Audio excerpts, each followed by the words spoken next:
Hello and welcome. You are listening to Thriving Together with Holly. And Jenna. Welcome back, everyone. Are we thriving or surviving? By the time you're listening to this, we will hopefully have all at least survived the holidays. Just in transparency, if you guys are watching our video here, we just got done recording our holiday tips. And so if you are listening to us right now in the new year, Happy New Year.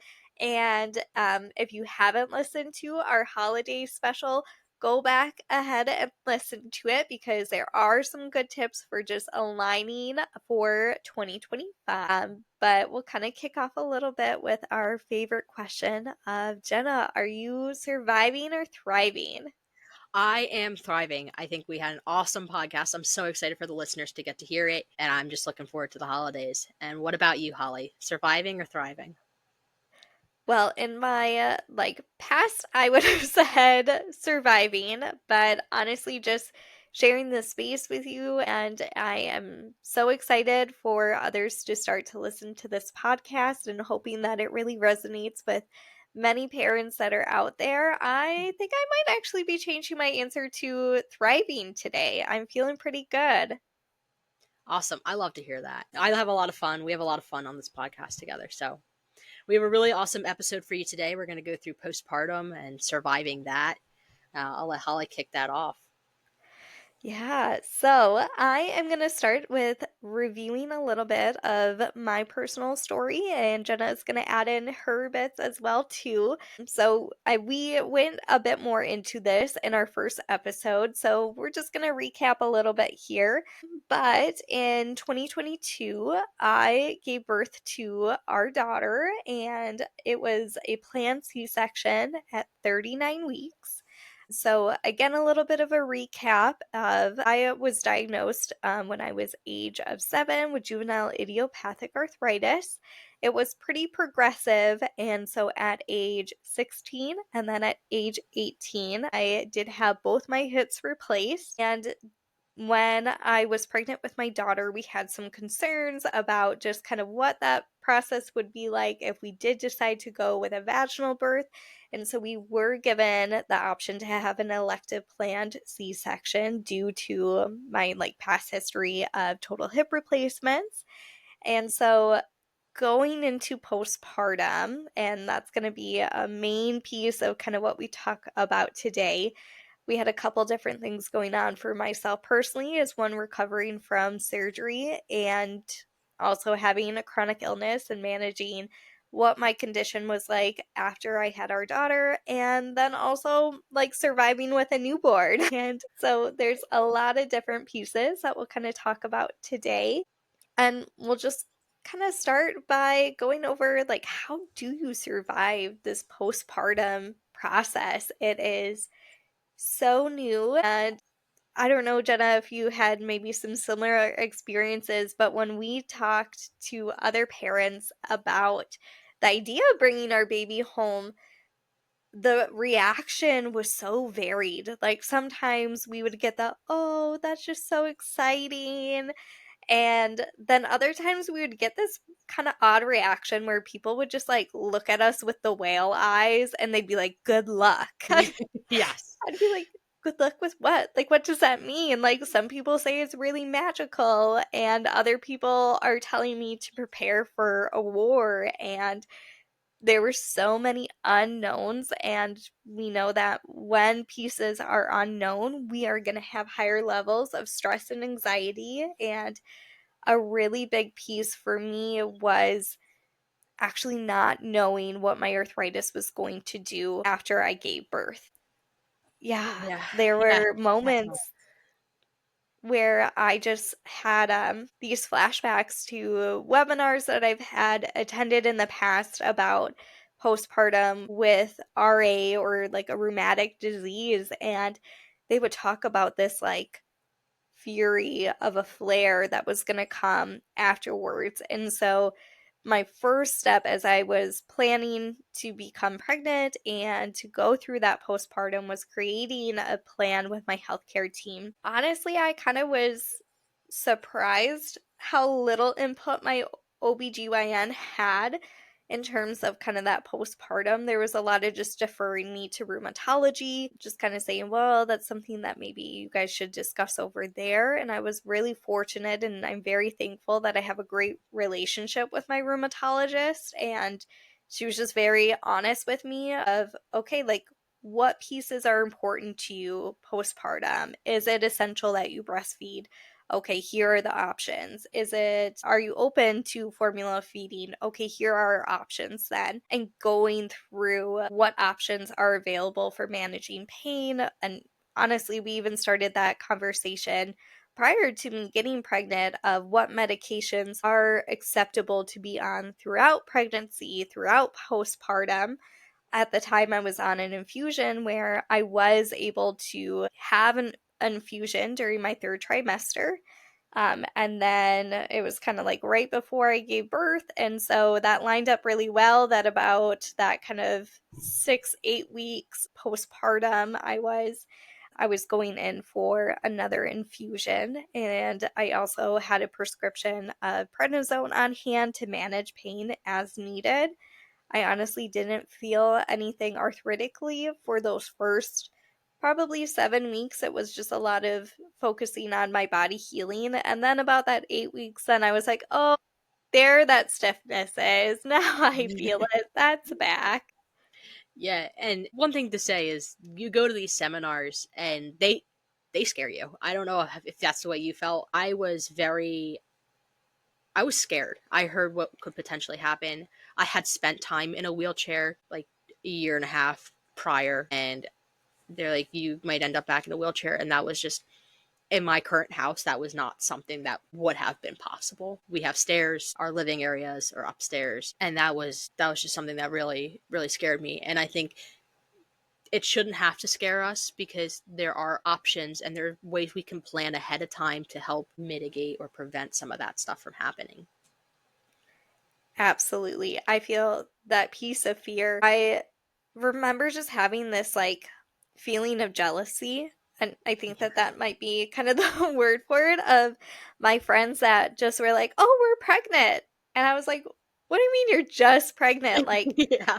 I have at least 14 documents of pros and cons and like trying to like mental gymnastics my way into, is this something that I can do? And I had just so much jealousy for individuals where seemingly, and again, I really recognize that everyone has their own story, Mhm. but my perception or kind of the narrative that I would create for able bodied individuals was you just get to decide, I want to have a baby, and then you get to get your baby. And Yes. that mental load of trying to really decide, like, can I physically have the baby? Is my disease at a level where that's going to be permissible? Is my team going to just laugh at me? Like, that was a fear thought I had of like even bringing it up in rheumatology appointments. I remember, I think it was like the first time my partner came to an appointment as my fiance and being asked by the rheumatologist at that time if we were considering having kids, and it was on the table but it wasn't something that was definite. And she just went into like, well, then we need to see these levels be here and this needs to happen and you need to be considering these and what are your other options. And I was so overwhelmed. It was a lot. I remember having those conversations as well, and like it ultimately, I ended up having have a total hysterectomy. That that means you are not having a child. You are not having a baby biologically, and Yeah. we were totally okay with that. But I remember having those conversations with my rheumatologist, and it's like there's so much planning that needed to go into a pregnancy. I, for a fact, know that that is not what just my sisters went through. This was a very lighthearted, excited moment, and there wasn't this whole planning period and these. Okay, well, we're watching the numbers, and okay, well, you're gonna have to go see high risk OB, and you're gonna have to be followed. Like there was so much more to just even trying to get pregnant, um, Mhm. that I was jealous of too. I'm like, why does it have to be so hard Why does this have to be so hard? And then that was a struggle and something I had to work through and just kind of learn how to deal with. Yeah. I remember in that stage of just feeling like I was treating pregnancy more like a medical condition than really being prepared for a baby. And I think that that really showed when I got to that postpartum. Like, I can do recovery from surgery. And I actually felt so oddly within that because the recovery for a C section felt very similar to my recovery of my hip replacements. It was uncomfortable, but not painful. Movement was required, but you had to go slow. Even getting the epidural, I had that is part of the process of getting your hips replaced is that you get localized nerve blockers and an epidural. And so I was like, well, I've been here before. Yeah. And I was so calm during these like medical pieces. But then there was this like baby. And Yes. They're like, I, here you go. And you're like, yeah, what? They're like, okay, I you can go remember. home.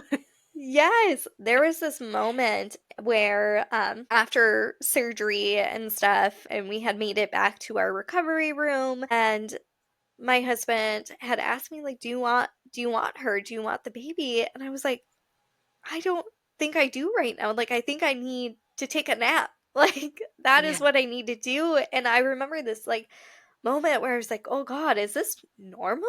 Like, shouldn't I have this, like, over, like, to need to like hold this child right now, and I didn't. And that's not to say I didn't bond with my child throughout. Honestly, I took that nap and I woke up and I was like, now I can hold her.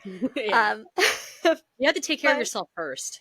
yes, and that is absolutely a tip that I'm so glad that at some point I was able to anchor myself in this, where I started to just prioritize doing at least one thing for myself every single day. So even when we were in the hospital, and for a C-section, it was 2 overnights, which was required. And so I would get up every like whatever time we were starting our day, and I would put on like fancy moisturizer. I would put on the like lip scrub because your lips are so chapped from surgery, and lotion. And I am someone who like does feel better when I have a little bit of makeup on. So I did prioritize doing those things and having a bit of a routine of I'm taking care of myself, because there was such a shift from mom to baby, and I needed to be able to show up with essentially some spoons too, even though I was trying to adjust to, you know, taking care of this baby. But the truth is, like, my body had just gone through something really traumatic as well. And, like, no matter which way you have become a parent, like, your body deserves to be taken care of too. Like, I would even say that to my partner of, like, hey, like, yeah, you deserve to make sure you're eating. You deserve to make sure that you're able to take some time for yourself too, because we're still human here. Yeah. And I have that little bit of this mother to baby. Like all of a sudden, we were, I did not have a child. And then an hour later, I had a child. So a little bit on my story is my partner and I adopted, and we got a phone call at like 8 o'clock at night. And then by 9:30, we had a baby, and we just had to dive right into parenthood. And one thing I didn't think about at the time, and you just talked about it, was doing something for yourself every single day. I put my self care on a back burner, and it ended up, it burned me. And like 3 months in, I'm like, I'm exhausted. Like I have spit up all over me. Like I don't feel like myself, and it was difficult because at one point we just sat down. We're like, okay, we each need like at least 30 minutes just to relax, rest, or do something for yourself. So we were able to, implement that and make sure that we were prioritizing ourselves so we could also prioritize our baby. That was a crazy time, but um, I see where you're coming from with they just hand you this baby and you're like, okay, they're like, you could take them home, and you're like, what? Just like that? Oh, I that was so absolutely. mind-boggling to me. It makes sense, Yeah. but I couldn't believe it. That mental load of just shifting, of like, it doesn't matter if you've had an hour or 9 months to prepare for that transition to like actually hold that child Yeah. is so different. And you can like think about it and think of, just like logically what it's going to be, but like to actually be there and being like, It what do they wear outside? Like, I I re remember, yeah, Go ahead. these moments of like, what do I dress them? Do I dress them? Should I get them dressed? Can we not just wear what we're wearing outside? I remember I like looked at the nurse. I said, "Does he have hair?" And she said, "It's your baby. Go look." And I was like, "I could take his hat off." She's like, "Yes." And yeah, I mean, that ride home was that was a scary. I don't know about you, but we probably drove very slow. But I remember sitting in the back seat, and yeah. honestly, we live like 7 blocks from the Oh, hospital, and it was so actually much more uncomfortable for me to sit in the back seat than if I would have just sat in the front. And I remember my partner, he will love that. Like, he actually is a bit of the voice of reason. Was like, you don't have to do that, and I was like, I think. No, I think I do. Like, I think you do have to sit with the baby. And he was like, it's like 4 minutes. I think we'll be okay. And I just like these moments where your mind is just going through so many of these like micro decisions, yeah. and like that is so taxing of, honestly, like as we talk about taking 30 minutes for yourself, it is really easy to go 3 months without taking any time for yourself because you are just so exhausted in making these micro decisions of, Mhm. was that a hungry cry? Is that just an uncomfortable cry? Are we waking up? Did we get enough sleep? Am I doing enough for this? Do we need a schedule change? Do we need a diaper change? What's that weird rash right there? And Yeah. you're constantly going through these mental gymnastics that it's hard to even notice your cues for your body of like, I'm hungry, I'm tired, I need to rest, I need to just like scroll on my phone, I need to maybe just sit in silence without a sound machine on. Yeah. Yes. Yes to the sound machine. I remember at one point I was struggling, and my therapist is like, you have to remember you're more than just a mother. Like, you have a life outside of just being a mother. And that's probably when it finally clicked, like, my only role in this world is not like I am more than just his mom. I Yeah. do so many other things, and I just finally was able to prioritize myself a little bit, and it really made all the difference. But that Yeah. you're we had an hour and a half ride home from the hospital, and I was like, "Are you breathing?" I can't tell you how many times the anxiety afterwards was crazy, and I think that's something that at least I know biological parents go through, but also adoptive parents, like the concern when you're bringing home a baby, like, are they okay? Are they on their are they suffocating in their in their bassinet? Like, I can't Yeah. tell you how many times I'd roll over and I'm like, "Are you okay?"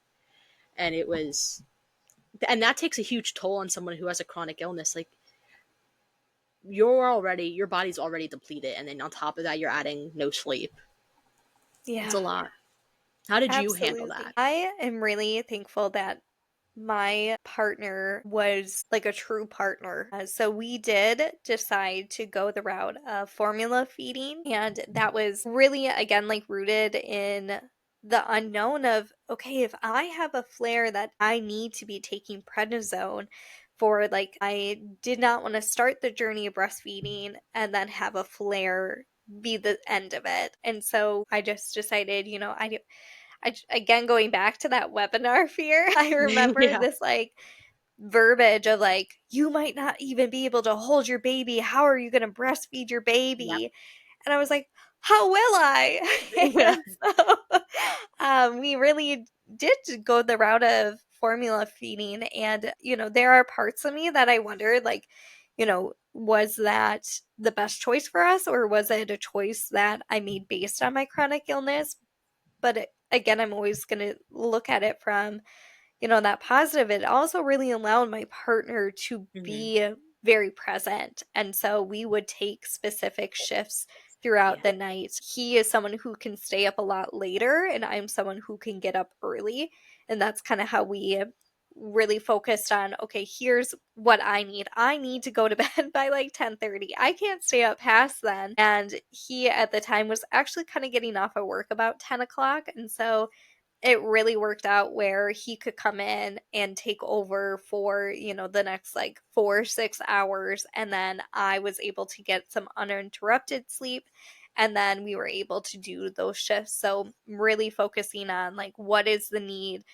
How can we best help ourselves? Going back to taking care of myself, that was often like, I think I just need a shower. Like, I need you to just like step in, and Yeah. not having the mental load of like, at this time, the baby needs this.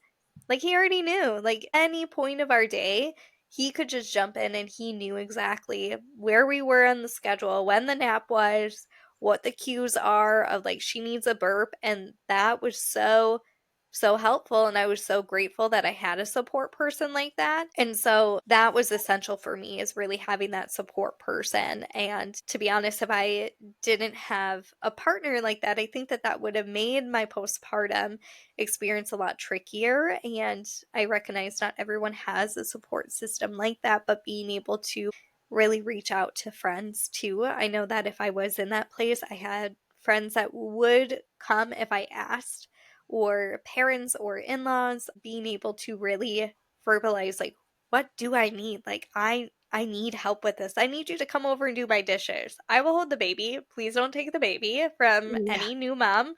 No. Do their dishes instead, please. Unless they ask you to take the baby, don't take the baby. Yeah, I'm right there with you, and that's the way my husband and I we split it too. We did shifts, and he was able to jump in at any time, and thankfully, like that was how it was from the start. Because when I did have to have my hysterectomy, our little guy was 4 months old, and I could not lift him. Yeah. He's a big baby, and he was above the threshold that I could safely lift him after surgery. So of course, I was he would be able to bring the baby to me and I could feed the baby while he did other things or went and rested, but I could not carry him up and down the stairs or things like that. But I again so thankful that I have somebody who is an equal in this and does is able to participate like that. And I agree. I think it would have been so different, so different if he wasn't the way he is. Yeah, and I can, Jenna, within there too, like I can just imagine that at 4 months, there's additional tricky elements of like, baby is moving. Baby is Yes. like not the sweet little potato. Like, he is moving around, he is expressing more needs, he's sleeping less, or sleep is trickier. And so going through that recovery during that time, and although it isn't like specific to your like rheumatoid arthritis or like your arthritis in that way, like it is secondary to it. And like that was a huge impact of like going through that recovery.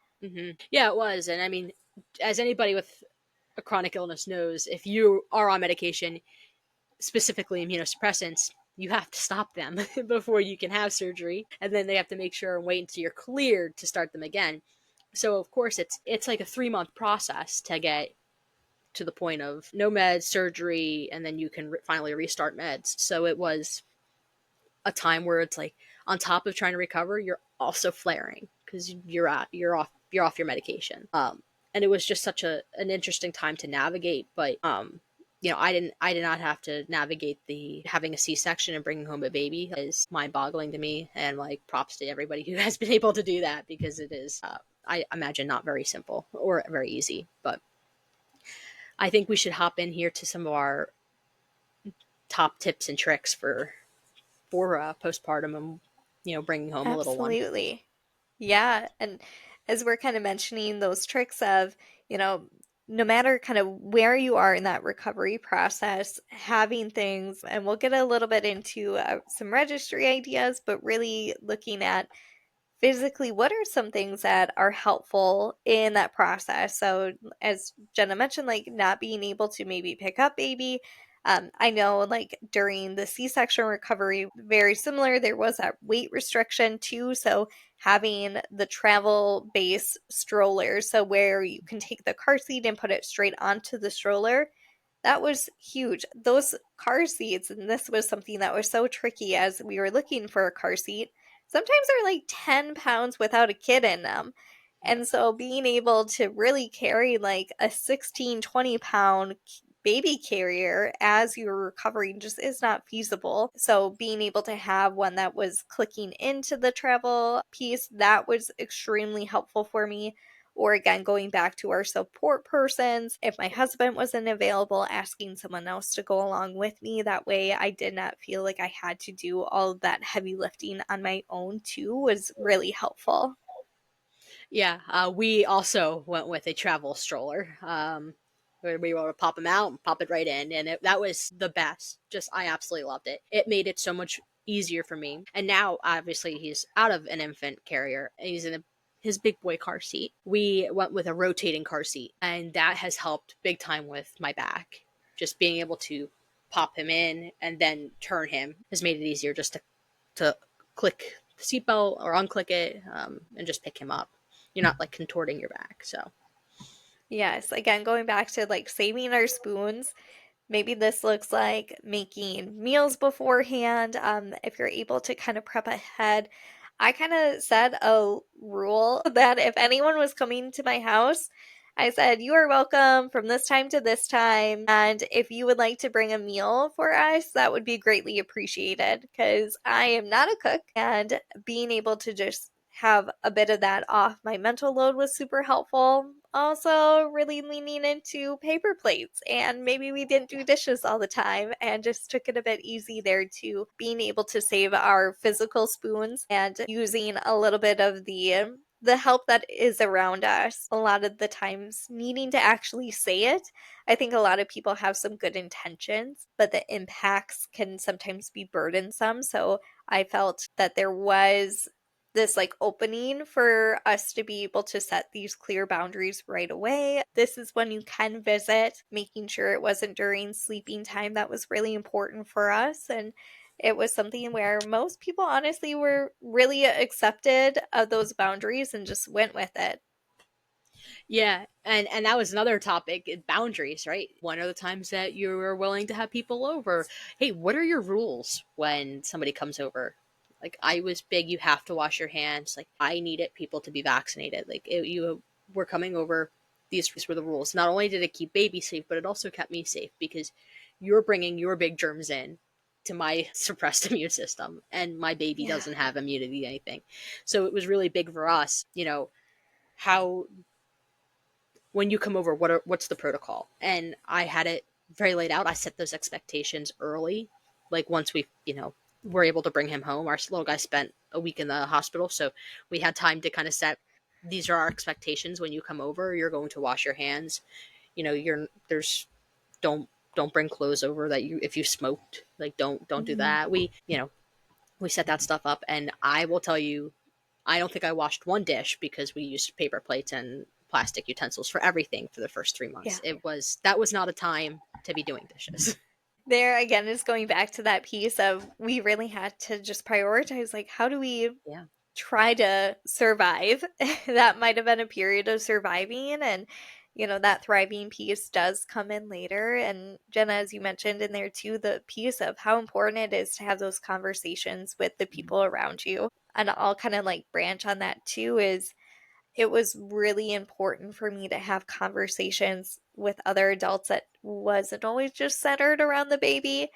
Mm-hmm. um, you can really fall into that pattern, especially with your primary support person or your partner of what's the baby's schedule, or did we get enough diapers, or did you notice this, or how did they sleep, how much did they drink.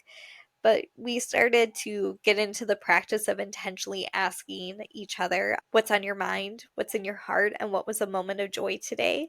Often our joy was about the baby, but it also sometimes was about moments between us. And it really helped us to have these moments of like, oh, we are still us. And I felt very aligned when we were doing that too, rather than we are just like two people that are in charge of taking care of this tiny human. It was we are a partnership and adjusting to this new addition to our family. It just felt good to know that we were still us, even if it was like a glimmer of 3 minutes, that still really mattered. Oh, absolutely. And just trying to, once we felt comfortable, was letting somebody come over and us just running out to the store together or going and getting dinner. Um, I couldn't believe how much of a difference that made just to go out and not have to constantly be attentive to a baby. And you need a break every once in a while, and that was really helpful. Another thing that was big up for us was we had a tracker, like when a diaper was changed or how much they were fed, Mhm. when they were fed. And he was on extra calories, so it was calculating like out how many calories per bottle something was. And I if you can use an app to track that stuff, it keeps everybody aligned. And then it's a lot. I don't know, I forget when his medicine was given to him or something like that. It took a lot off that plate, especially with like fibro flares. That brain fog kicks in. You're like, Yes. I know I fed him. I just don't remember the exact time. So tracking it was really big, and especially if you have to report any of that back to the baby's doctor, then you have everything right there. So there are different apps you can use. So just look around and see what fits best for you and your family.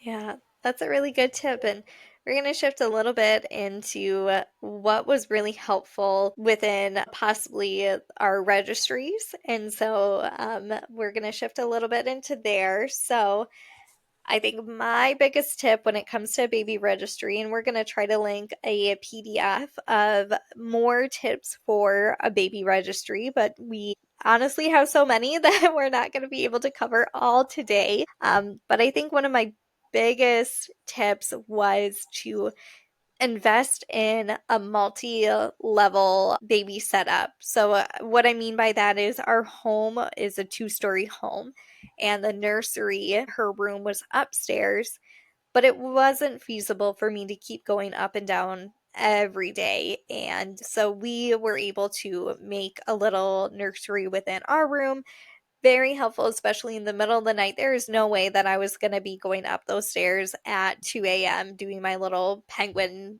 middle of the night stiffness shuffle. So, having a pack and play where she was able, or bassinet, to be able to be closer to us was really helpful. And then, as she did transition into her crib later, it was still really helpful to have that set up downstairs because then we were able to do whether it was diaper changes down there or naps down there, but really managing my energy level and honestly my partner's too of who is going up and down the stairs of making sure we had the diapers and the sleep sacks and the diaper rash and burp breaks, extra clothes. Pretty much everything that we needed to survive a day was also downstairs so that we didn't have to go up and down. Yeah, that's exactly what we did too. We had a hamper down there, and we had a little storage unit where we kept clothes and diapers and everything we could need. And then my partner would bring that up at the end of the day, and we would do our laundry. I don't know about you. He spit up a lot. We went through a lot of clothes, but yeah, just having stuff downstairs like a bathtub. You don't need, for a baby that small. You do not need to be in a tub or uh, overdoing it. Fill up a little baby bathtub on your kitchen island or on your counter and give baby a bath that way. That was Holly's tip to me. I struggled. I was like, bath time is horrible. I don't know what to do. And she gave that one to me, and backsaver, lifesaver for sure.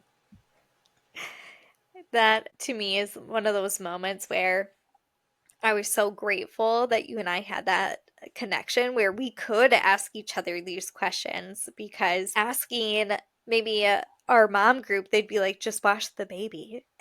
And asking a chronic illness mom is, no, absolutely, your back and knees are killing you, and babies are tiny and super slippery when wet. So we got to make sure that we can do this in some different ways. So not only like having the bathtub downstairs, but I know we talked about just like giving ourselves that grace of like, a washcloth is also fine. Like you can just Yeah. wash up baby and make sure that under their cute little like neck folds is good to go. And that sometimes is good enough. Like, baby is still loved and the need is still being met. So, Mhm. that I guess is going to be, although it's not something maybe on the registry, but having a bit of grace with yourself, I think, is very important, is making sure that, yes, the needs are being met, but I don't have to hold myself sometimes to this external pressure of baby is loved, baby needs are being met, I'm doing a good job. Yeah. And I don't know about you, but zipper onesies were almost all we wore for the first few months. I couldn't do the Yes. snaps. I can sometimes do buttons. It really just depends on the day. But I that was the only way we were surviving. Easy on, easy off. Especially when you're changing diapers every like 2 hours. Oh, yes. Pajamas where they had the double zipper so you didn't have to Mm-hmm. get all the way out. Fantastic. Love them. I even suggest like putting that onto your registry, is like putting some verbiage in there of only sleepers with zippers, or they now make pajamas that have the magnets. But these are again pieces that maybe a chronic illness parent is going to recognize, but our aunts who just see the really cute onesie with all the buttons is not actually going to be thinking about how that's going to be effective at, 3 o'clock in the morning. And so we just kind of went through, and if we did get outfits that weren't going to work for us, I just like made the decision too of like, we're not going to be using those. That's not something that's helpful, or some of the cute little outfits that are just not feasible. Being able to release Yeah. some of that was really helpful. Yeah. I'm right there with you. Those outfits turned into grandparents' house outfits, the ones that I couldn't do myself.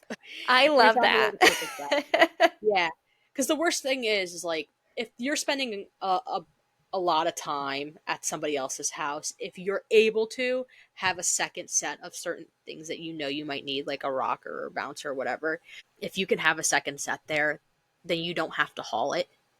That's a lifesaver. Yeah. Speaking of lifesavers, our other registry idea is use a delivery systems. Oh yeah, This can be super fantastic if you're thinking about a gift for someone, but just in being able to really think of how do we decrease that mental load, as Jenna talked about, like being able to track things, all of those little pieces add up to storage in our mind. And so being able to use delivery systems like diapers or formula or groceries was absolutely great, because it is super tricky to be able to manage our shopping cart and the baby. They just don't make enough space. And so that was super helpful as well. yeah. I still use the delivery systems to this day, and I have no intention of turning back. So they were definitely a lifesaver. There's so many different subscription services you can use specifically for diapers, and then formula I would just have shipped into the house. We when our little guy was born, it was during the formula shortage, so we had to have it like pre-planned to have it shipped ahead of time. But now you can just usually get it through whatever grocery store online app that you're using. So definitely a Absolutely. top tier tip. Yes.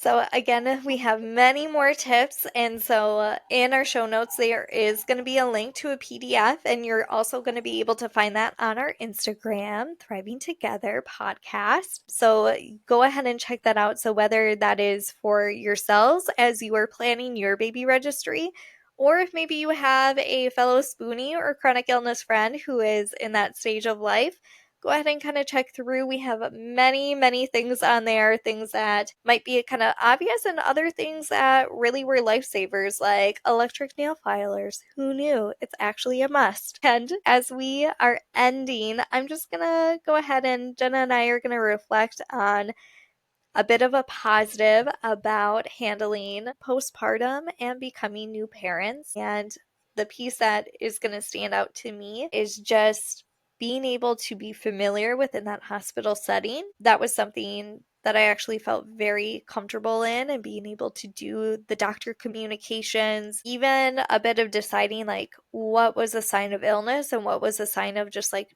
normalcy. I felt actually a lot of comfort in my ability to distinguish that and to communicate with doctors. And I don't think without having my past experience with a chronic illness that I would have had the same comfortability there. Yeah.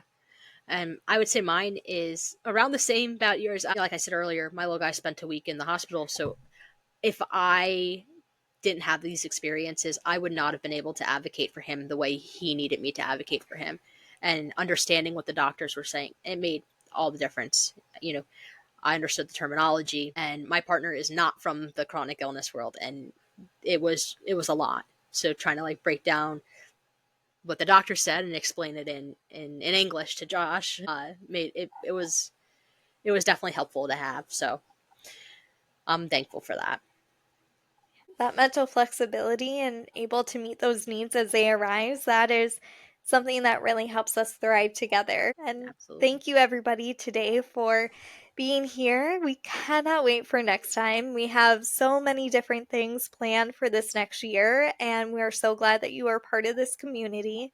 Again, if anything in our episode resonated with you, we ask that you leave a 5-star review and share with someone who you think can also benefit. And it just helps us to get this message out so that we can create this place for other parents to thrive together. As always, any advice or interpretations in this episode do not constitute or substitute treatment of a medical or psychological treatment. Please consult with your physician or mental health provider if you have any questions. And we look forward to meeting with you next time, guys. Enjoy and happy 2025.